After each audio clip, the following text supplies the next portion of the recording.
ఒకసారి డిస్కస్ చేద్దాం. సత్య కూడా మనతో పాటు లైవ్లో సిద్ధంగా ఉన్నారు. గుడ్ ఈవినింగ్ సత్య.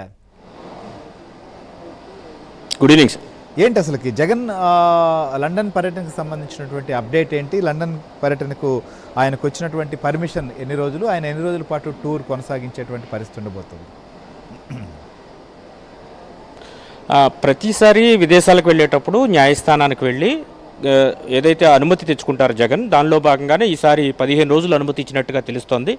ముందుగా నిర్ణయించినట్టు రేపు లండన్ వెళ్ళి మరలా తిరిగి 19వ తారీఖున రాష్ట్రానికి వస్తారని భావించారు. అయితే దాన్ని కొంత ఎక్స్టెండ్ చేసుకునే అవకాశం ఉన్నట్టుగా కూడా మనకు అంతున్న సమాచారం ఇప్పుడు తెలుస్తుంది. అంటే 23వ తేదీన ఆయన తిరిగి వచ్చే అవకాశం ఉంది. ఒకవైపు రాష్ట్ర వ్యాప్తంగా ఆయన వరుసగా కార్యక్రమాలకు పిలుపునిస్తున్నారు. రీసెంట్గా నియోజకవర్గ కోఆర్డినేటర్లు, అదేవిధంగా రీజనల్ ఇన్ఛార్జీలు, నియోజకవర్గ ఇన్ఛార్జీలు, రీజనల్ కోఆర్డినేటర్లతో కూడా సమావేశమై రాష్ట్ర స్థాయి నాయకులతో వరుస కార్యక్రమాలు, ఆందోళనలు చేపట్టాలని చెప్పడం జరిగింది.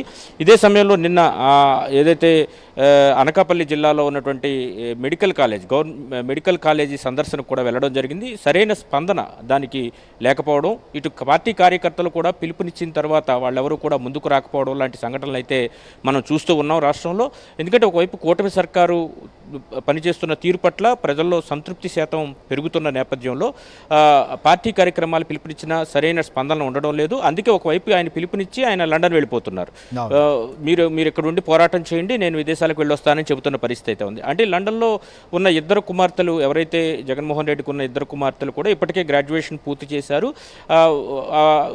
వాళ్లతో పాటు అక్కడ వెకేషన్ గడపడానికి వెళ్తున్నారా లేదా ఎందుకు వెళ్తున్నారు అనేది సమాచారం పూర్తి స్థాయిలో రావాల్సి ఉంది.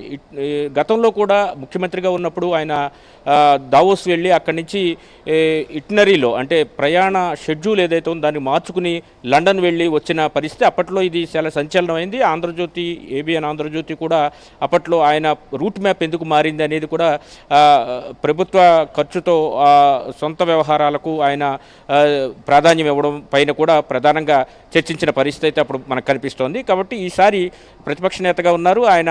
15 రోజుల పాటు సమయం తీసుకుని ఆయన లండన్ వెళ్ళి వస్తున్నారు. అయితే లండన్లో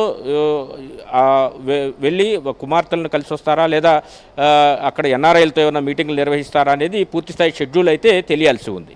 రైట్ సత్య, మీరు అన్నట్లుగా ఆ షెడ్యూల్ అయితే మాత్రం కాస్త గోప్యంగానే ఉంది. చాలామందికి కూడా సహజంగా షెడ్యూల్ ఎప్పటికప్పుడు కూడా ఆయన పర్యటనకు సంబంధించినటువంటి విషయాలని బహిర్గతం చేసేవారు. మరి ఈసారి మాత్రం ఎందుకు ఆ షెడ్యూల్లో కూడా గోప్యతుందో చూడాలి. అయితే ఇంకోవైపు ఇవాళ క్యాబినెట్ సమావేశం కూడా జరిగింది. ప్రధానంగా చూసినప్పుడు కల్తీ మద్యం ఎపిసోడ్ ఆంధ్రప్రదేశ్